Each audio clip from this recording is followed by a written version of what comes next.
A year ago, I was desperate for answers. Doctors couldn't help, lab tests revealed nothing, but I knew I was dealing with some chronic pain and some chronic issues that nobody seemed to be able to identify. What I did next shocked even me.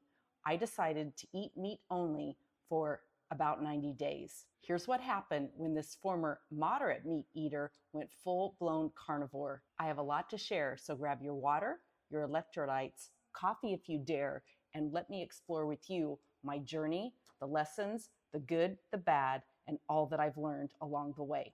I'm Jackie Almer. Make sure you're subscribed to the channel and grab my guide at lowertoxiclife.com for my recipes and my very simplified carnivore shopping list, should you decide that this is something you want to dip your toe into. We're going to talk about why I started, how I started, what went wrong, what went right, what I learned, what my daily meals consist of.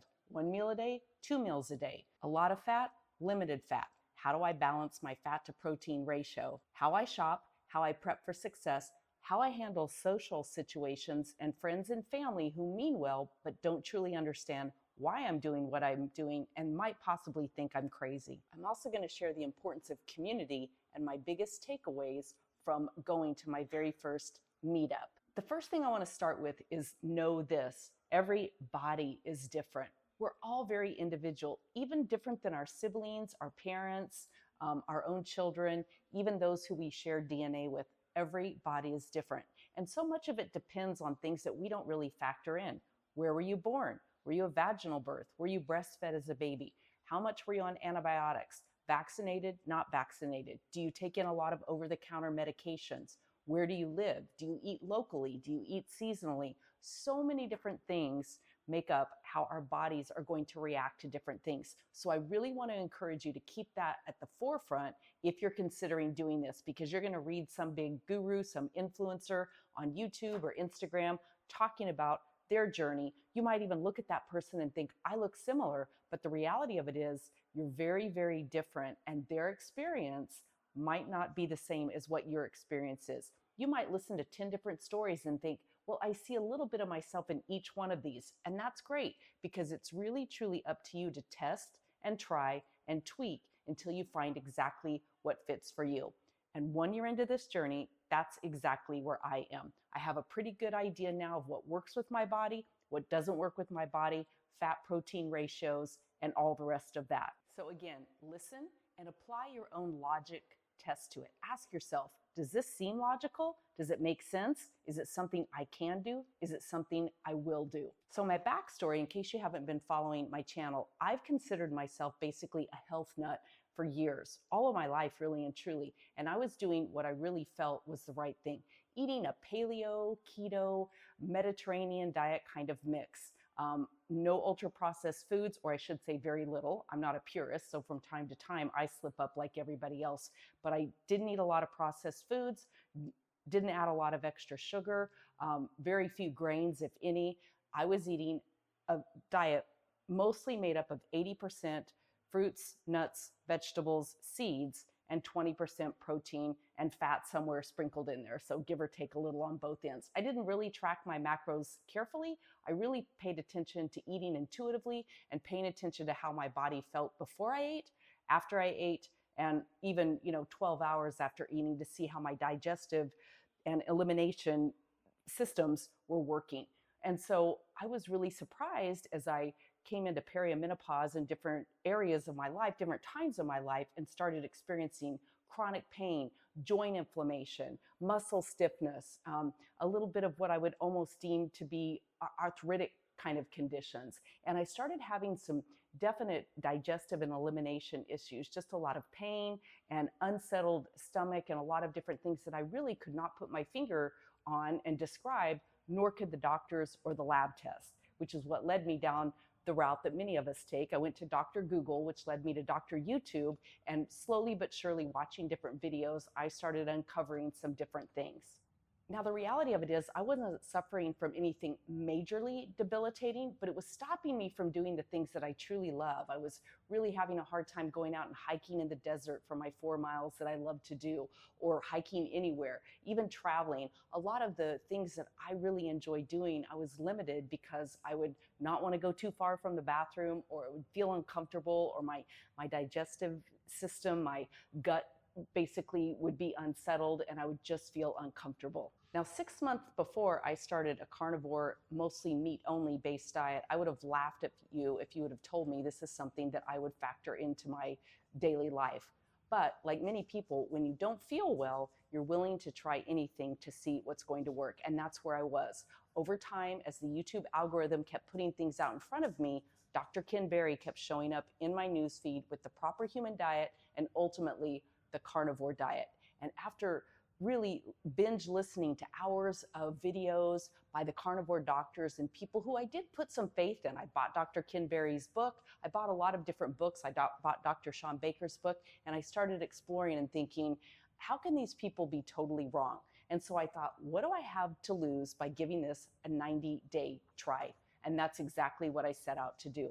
Now, the reality of it is, in my first 90 days to 120 days, I wasn't really a purist. I was probably about 85% all animal based and about 15% still eating a little bit of my chia seeds and different high oxalate, as I understand now, vegetables and seeds and nuts. And then I stumbled upon Sally K. Norton and her book, Toxic Superfoods, and learned about what oxalates are and the devastating effect that it has on our body as these crystals store within. And that's when I decided, cold turkey, I am turning the switch on carnivore. So I did that.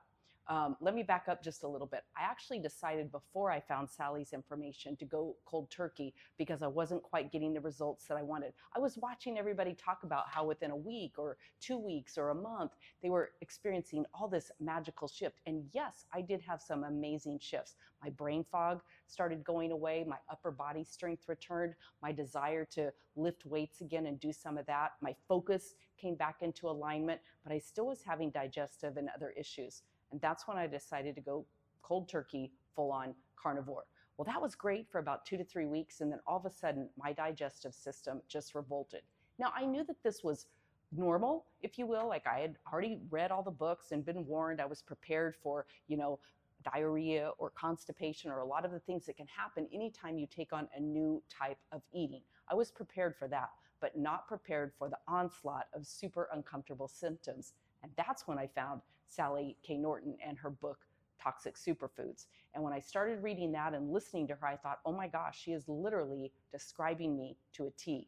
And so I bought her book and started exploring what was happening. What I had done is I had completely eliminated all oxalates out of my food supply, vegetables, seeds, and nuts. Most specifically, I had completely eliminated them, and I was consuming somewhere between 2,000 and 3,000 milligrams of oxalates a day between my almond butter and my almond flour this, and my chia seeds and hemp seeds and my sweet potatoes and all the things that I was doing, my almond and flaxseed shortbreads that I was using to make flatbread pizza, and all these fun little keto treats and fun things that I enjoyed. But what was happening is my body was just overloading with trying to store away all these oxalate crystals that naturally occur in these foods that my body couldn't eliminate. Now, I don't want any of this to deter you if you're considering this, or even if you're experiencing some of these symptoms yourself, because your body naturally knows what to do and it wants to heal itself. It's always looking to get back to homeostasis and back to that normal routine. So I promise you this, your body is trying to heal. Just keep at it. But what I've learned is that priming for most people really is the way to go on carnivore. And that means don't jump into it cold turkey. Really give yourself some time to figure out exactly where you are, do your own honest evaluation of where you are, where your body is, and what's best going to serve it. So if you're already eating a lot of ultra processed foods, or a vegan diet, or not a lot of meat, not a lot of fat, if you've been living on the standard American diet for sure, your body is probably going to respond better, not only physically, but mentally, if you ease into it slowly. So it may just be eliminating seed oils for the first week, and then eliminating excess sugar, and then maybe cutting out certain grains that you eat, and slowly but surely adding in more of what you want, which is animal-based products, right? Um, Meat, dairy, and eggs, by and large, is what fall into that category. Now, there's some caveats around dairy, and I'll share a little bit about that here in just a minute. But what you want to do is start crowding out some of those old foods and adding in more of these new foods so that you can get your digestive system, your gut, your microbiome, and all of that prepared for this new way of living and eating and processing what you're putting into your body. I kind of adhere to the rule of thumb: for every year that I didn't do so well for my body, that I wasn't serving it the best way that I could, I'm going to allow 1 month for my body to heal itself. So if you've had 20 years of the standard American diet, it may honestly take your body about 20 months to fully release and regulate and heal itself. Now, here's the thing: that time's going to pass anyway, so don't let that deter you. Just know that it's true, know that it's going to work out fine, and that you absolutely can do this. So I like to use the Navy SEAL approach. I'm going to share my little video on that right up here, where you're literally looking to get from one segment of the day to the next, to the next, to the next. You're not looking 20 months ahead and thinking, wow, I've got a long way to go. You're just thinking, what do I need to do to get to my next meal and stay on track? What do I need to do to get to the next day and stay on track? And you're going to create that consistency chain of checking off those boxes of success. Now, I think another important part of priming is to prep yourself mentally. What are those obstacles and challenges that are likely going to come around to potentially derail you? The holidays are coming up as I record this. A lot of people are going to struggle and stumble with that. But I've got some great videos coming up on how to navigate the holidays, navigate those social situations with ease. So make sure you're subscribed to the channel and even my Carnivore playlist so you don't miss any of these. All right, so priming yourself mentally, again, is preparing for those challenges and obstacles. What will you do when you're faced with a social situation? What will you do if you run into meat fatigue? What is meat fatigue? That's when you think, oh my gosh, I'm so sick of eating meat. I can't possibly take on another bite. How are you going to deal with that? How are you going to deal with digestive disruptions? Maybe it's diarrhea, maybe it's constipation. How will you deal with all of those and work with your mind and your body to get through those challenging times with as much ease as possible so that you don't get derailed? So you want to plan for that. Digestive, elimination, sleep issues, movement and exercise, all of that. Get yourself prepped and primed to be successful in all those areas. And then another part of priming and prepping really is to develop that grocery shopping list. As I mentioned, if you go to lowertoxiclife.com, you can grab my Simplified Carnivore shopping list, and that's going to be an easy way for you to segue into the grocery store, into cleaning out your pantry, and getting yourself set up for success. But if you are prepped and shopped, it's going to make meal prepping a lot easier. And that's the biggest thing that you want. I like to go into every next day by planning the day before. So the day before, I plan what my meals are going to consist of for the next day. That way I stay on target. I don't have to overthink it. I'm prepped and planned ahead of time. If something disruptive happens in the morning and I end up, getting sideways with timing or something like that, I'm always prepared with a backup plan. Maybe that's Chompy's meat sticks. Maybe it's hard-boiled eggs, a thing of string cheese, whatever it is that's going to keep you on track. You want to be prepped and planned, and that's a big part of priming. Now, part of that, again, is handling social situations and well-meaning family and friends. The last thing you want to do is be a PETA, pain in the arse, okay? None of us want to be that. And so I always like to make sure that I take care of myself. If I'm going to somebody's house for dinner or potluck or a social situation, a party, a holiday party, whatever, I always volunteer to bring a dish. Usually it's a carnivore-based dish, maybe a charcuterie board, because that's super simple with meats and cheeses. And yeah, if you want to throw on a few different things like olives and pickles and, maybe some mushrooms or artichoke hearts, something like that to go along so that it doesn't look so different. If being different worries you, certainly do that. Just know that you're going to manage your fingers, your mouth, and your mind so that you're not picking up those items that don't serve you well. But when you can come into the situation like that, you're going to be fine. I eat before I go to a lot of situations, and I just say, oh, I had a previous event and I've already eaten. which I did have a previous event. It was my meal. And so I'm not really telling a lie. I'm just doing the best that I can to keep myself on track. I also explain to people, I've been dealing with a lot of issues over the last few years, and I finally have it resolved. And so I'm eating in a very specific way. I don't want to be a hindrance to you, to your party, to any of your plans. Is it possible for me to bring XYZ, or what are you planning to serve? Again, I'm not trying to disrupt your menu or any of that. I just want to make sure that I'm there having fun with you and all of your guests while not being disruptive, but also serving myself well. Just always be prepared with what it is that you're going to say, and you're going to do fine in most cases. And if you get those naggers that just won't leave you alone, you've just got to bless and release them.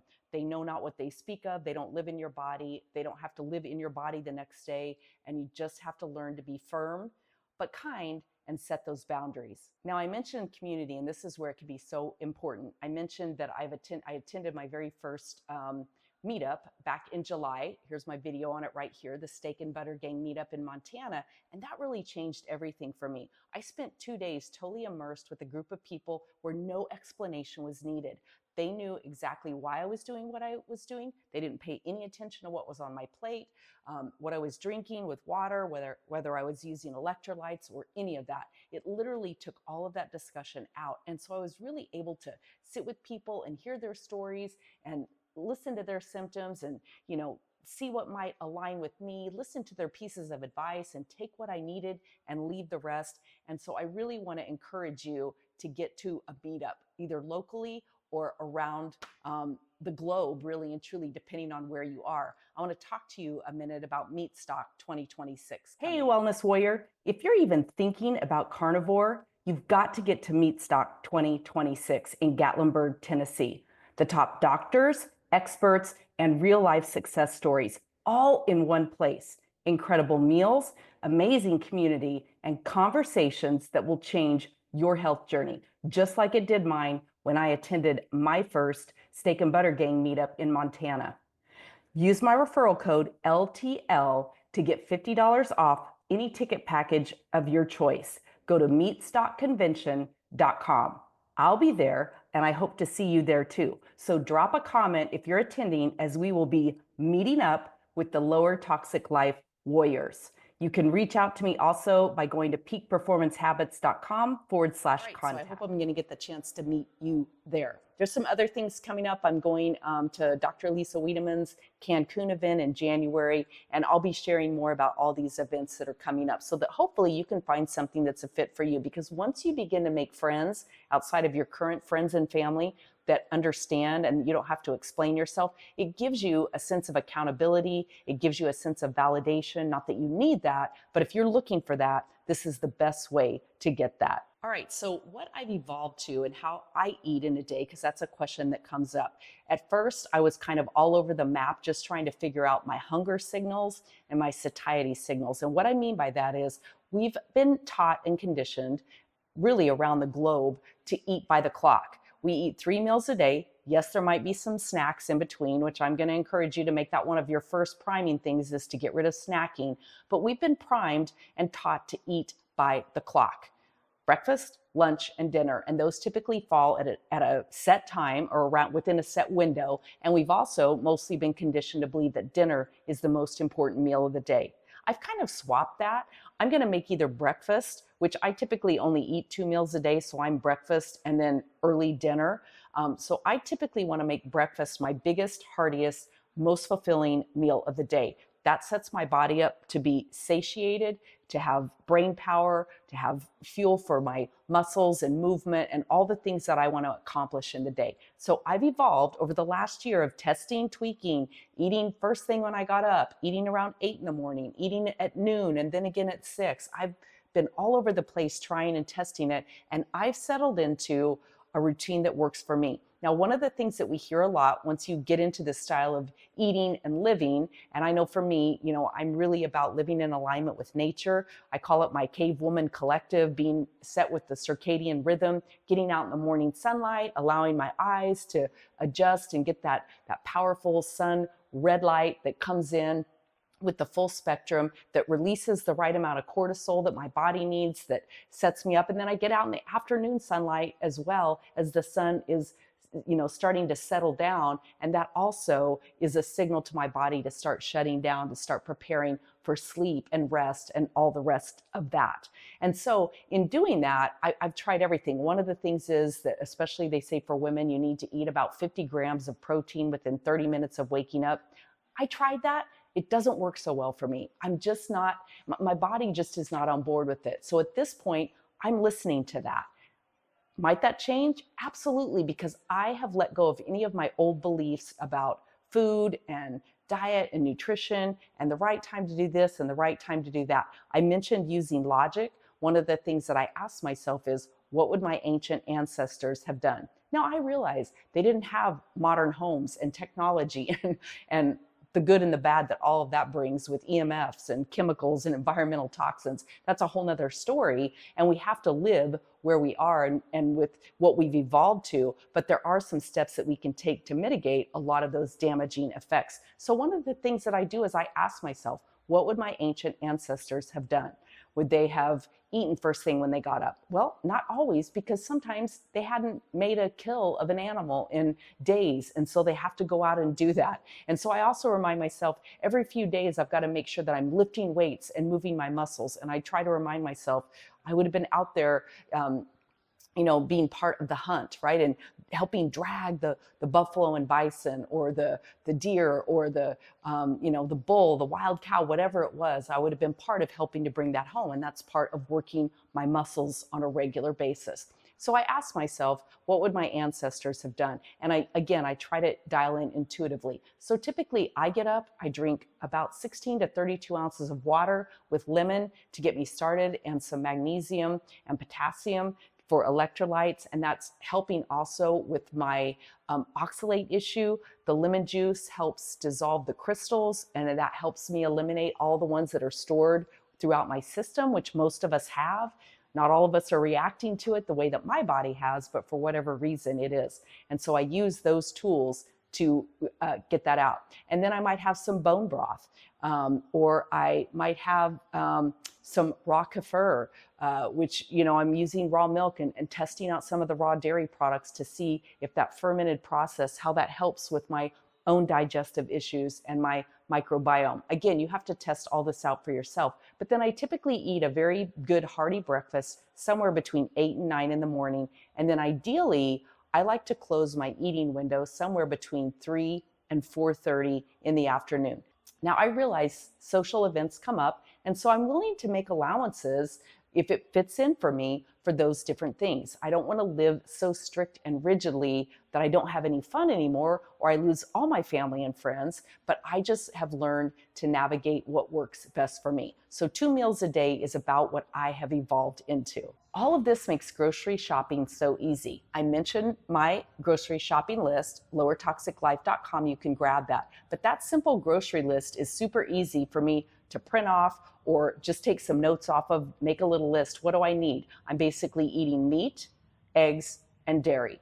And that really is about it. Meat comprises a lot of different things, from bison to lamb to steaks and ground beef, a little bit of chicken, a little bit of pork, and plenty of bacon, and then salmon and tuna and some seafood items as well, like scallops. I love those, and so I'll use that as a treat, and to make my plate a variety plate of maybe a ribeye with a little bit of scallops wrapped in bacon, and maybe just a light dusting of blue cheese, something like that, so that my plate doesn't even just seem, is fun and a little bit adventuresome. So that grocery list makes it super simple. Do I need cream? Do I need cream cheese? Because I do make my carnivore cheesecake, which I will put right up here, the link to that video. Do I need butter? Those kind of things. So it makes it super simple. And I'm typically in and out of the grocery store in 10 to 15 minutes. I don't work the aisles of the grocery store at all anymore, unless I might have to get something frozen in there, a frozen tuna or something along those lines. But for the most part, I'm strictly the perimeter, completely avoiding the vegetables and the bakery section. I go straight to the meat, I go straight to the dairy, and then find butter and the different things like that. So grocery shopping is super, super simple. Now, the biggest thing is what I've experienced in my body over the course of a year. My body has been through the gamut with all of this, literally. But the biggest things for me is my brain fog is really, for the most part, gone. I had reached the point where it was hard for me to really be motivated to check anything off my to-do list. I would have a grand to-do list of things I wanted to accomplish. I would wake up and I would just feel, I can barely even get up, move around, get out in the morning sun, make my breakfast, whatever. I'm happy to say that is, for the most part, gone. My upper body joint and inflammation is largely gone. I still have a little bit in my wrists, and I'm using a red light therapy torch, and I have my red light therapy mask. I'm using some different tools like that right now and testing to see what works. And I'll be sharing more about that as I go along, just simply sharing my own experiences after several months of working with these different things. I'm back to lifting weights again. I'm happy to report that. I'm back on my rebounder. I'm back to doing those things that I had kind of shut off for a while, along about April, when I started having this huge oxalate dumping syndrome, to where literally my body just felt like a total train wreck. Now, a lot of people ask about elimination and pooping on carnivore, and I'm here to tell you I didn't experience constipation. That's a big fear that most people have. Well, if you're not eating fiber, how are you going to go to the bathroom? The reality of it is you don't need fiber truly to go to the bathroom. Unless you're eating the standard American diet and you're eating a lot of processed foods, then you need all that fiber in there to bulk it up, to force all of that garbage that's rotting in your system out. I did have some definite issues of diarrhea and sandy, grainy stools, which have to do with the oxalate dumping. And that's a very interesting phenomenon where you literally are pretty certain that you're shedding those crystals out in that way. And it's very unnerving to begin with. But once I understood what was going on, to me, it became a relief, because I knew that my body was doing exactly what it knew to do, and it was truly healing itself. And I was miserable at times, but happy at the same time, and celebrating this great release. Another thing that's working truly amazingly well is I feel like I have total food freedom. I don't have cravings anymore. I'm very seldom hungry, like at times during the day. Occasionally I will wake up hungry, and in that case I listen to my body and I fuel it, even if it's earlier in the morning, because maybe I exerted myself, I did a little bit extra workout or something the day before, didn't get quite enough calories, didn't eat quite to satiety. But for the most part, I eat when I'm hungry, I eat to satiety, and I don't have any desire to snack, to eat junk food, or any of that. Food noise is completely gone from my life. And I will say this whole process has opened me up to so many new opportunities, new friends, new communities, new events to travel to. As I mentioned, I went to Montana. I'm going to Gatlinburg, Tennessee for Meat Stock 2026. I'm going to Cancun for the Carb Sober meetup. I mean, there's just so many opportunities and new horizons that have opened up for me through this way of living and eating. And what I've learned more than anything is I'm not here to convert anybody else. I'm not going to preach. I'm not going to get all wound up in what's the right way to eat, what the wrong way to eat, what moral, ethical things are associated with being vegan, and the animals that are killed through all the vegetable processing, or the animal-based way of eating, and animals that are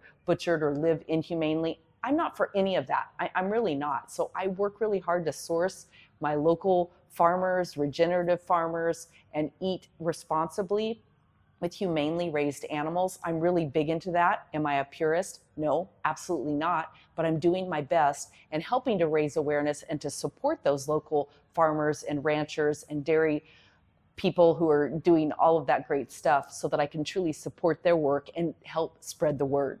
So what lies ahead for me? I was recently interviewed by Dave Mack, Zero Carb Life, and he asked me if I could see this as my future way of eating. And my answer is yes, I totally can. Will I ever be 100% carnivore, like with no exceptions? I don't totally see that in my future, but again, I'm gonna let my body and my healing and my health be my guide for that.